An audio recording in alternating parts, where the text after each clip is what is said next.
Hello everybody, welcome back to another video, and today we are in for actually a 7-game review. And you might also be noticing I'm not wearing the victory vest because in these 7 games we did not get a single fucking win. Hello everybody, my name is Ben with the Everything Channel, and today, as I had just previously mentioned, we are in for a 7-game review. We are actually going to be just going over briefly all of the games up into the game that we had played today. Just a brief overview of all of them. Just because I figured it would be a nice little decent video idea.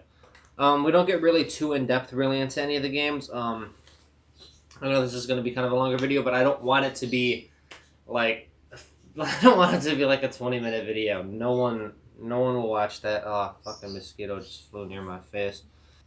But with that being said, without further ado, let us get into the first game that we're going to be doing. Game number 6. It was against the Albert City Fishermen. At the time of recording, they are currently in 11th place in the East. It was a 4-6 loss. The power plays for the game, we went 2 for 3, and the Fishermen went 1 for 1. The shots were 16-41. Our best performance overall was Benjamin Mabe at 77, and the worst performance was Mar at a 57. I don't really have too much to say about this game other than it's basically our season so far in a nutshell. Good on the power play, not really effective on the penalty kill, and getting drastically outshot. But moving on to game number 7, it was against the Minnedosa Supersonics. That's that team I had fucking trouble pronouncing the fucking one video. But anyways, at the time of recording this, they are currently 3rd place in the East. It was a 1-5 loss. The power plays, we had went 0 for 2 on the power play, and they went 1 for 5. The shots in the game were 18-41, so in case you're starting to notice a pattern, not only in these 2 last games, but in the games previous, we're allowing a lot of shots, and we're not generating that many, which needs to change. And neither of the 2 games, none of my players were one of the 3 stars. That's why I haven't really been mentioning them. The best performance overall was Thorsten at 79, and the worst performance overall, it was actually a tie between Kiss and Kyle Gadet at 62 overall. But with that being said, flip the page over. This one's actually got 3. This is a whole fucking page. I don't know why I like showing you guys my fucking script. It's fucking weird, I know. Alright, and in Game 8, it was against the Ithaca Doom, currently leading the SHL West at the time of recording. It was a 2-5 loss. Shots were 25-44 in favor of the Ithaca Doom. Something that you'll notice in these next few games, we actually do get a little bit closer, which I had a whole train of thought and I just lost it. I guess we'll just push forward. Maybe it'll come back to me. There were no power plays in the game. The best performance overall was Breachy at a 78, and the worst performance was Hansen at a 61. In game number 9, I am trying to kind of fly through these as I have a little bit to say about the game today. It was against the Wyoming Gators at the time of recording ATOR. I don't know. I don't know if that's cool to say or not. They were 11th place in the West. It was a 4-3 loss. Benjamin Mabe actually got a 3rd star in the game. The shots were 36-38. I'm pretty sure most shots we've had. Yeah, that is the most shots we've had on goal all season, and it was against the Wyoming Gators. Both power plays went 0 for 1. The best performance in this game was Benjamin Mabe at an 80 overall, and the worst was Kyle Gadet at a 65. And it was a combination of both this game and this next game that we're going to get into against the Thetford Mines Pegasus that had me thinking that, alright, we might actually be finally pushing in the right direction and that we might actually be looking at our first win soon. However, not quite yet. This game was a 2-3 overtime loss. At the time of recording, they are 10th place in the SHL West. Shots were 25-38, so not as close as they were in the last game, but the score was much closer, in my opinion. We actually pushed it to overtime, that's why I say it's closer. No power play goals in the game. The shots, as I just mentioned, 25-38. Our best performance in that game was Dusnard at a 79, and the worst performance overall was McDonough at a 72. And I was honestly, after this game, hoping for a win, but that would be sadly not the case in either this game or the game today.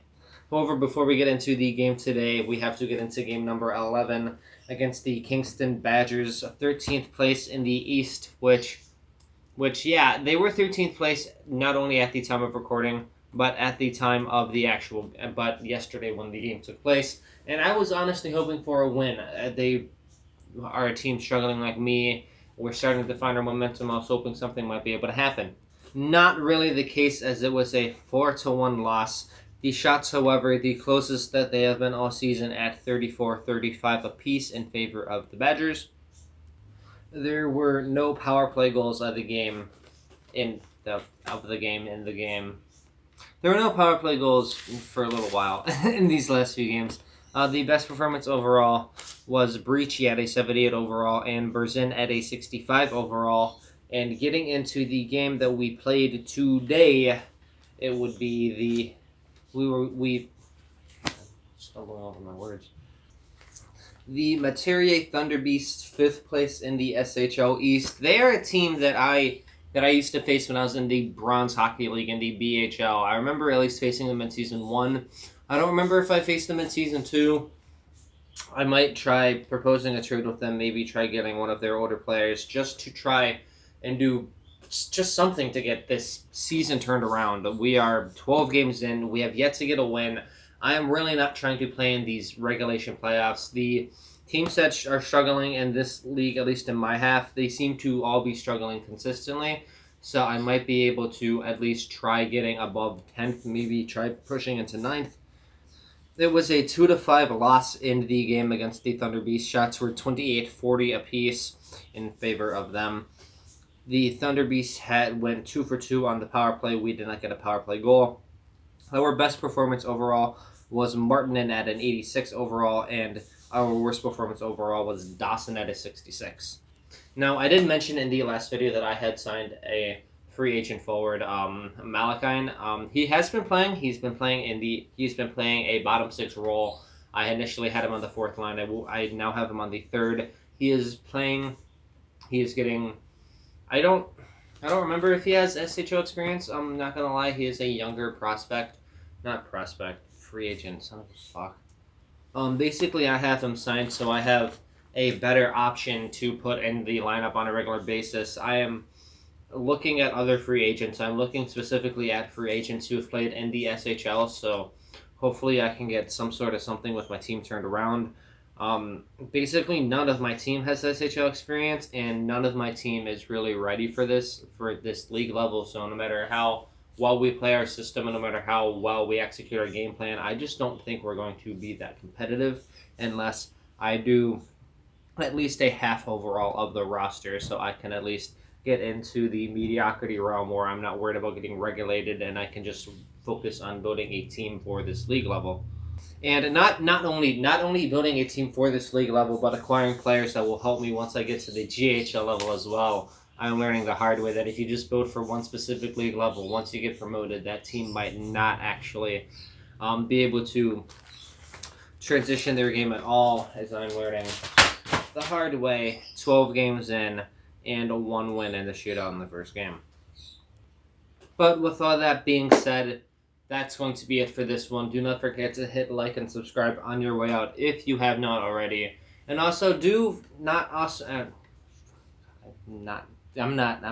can't talk today. I can't fucking do it.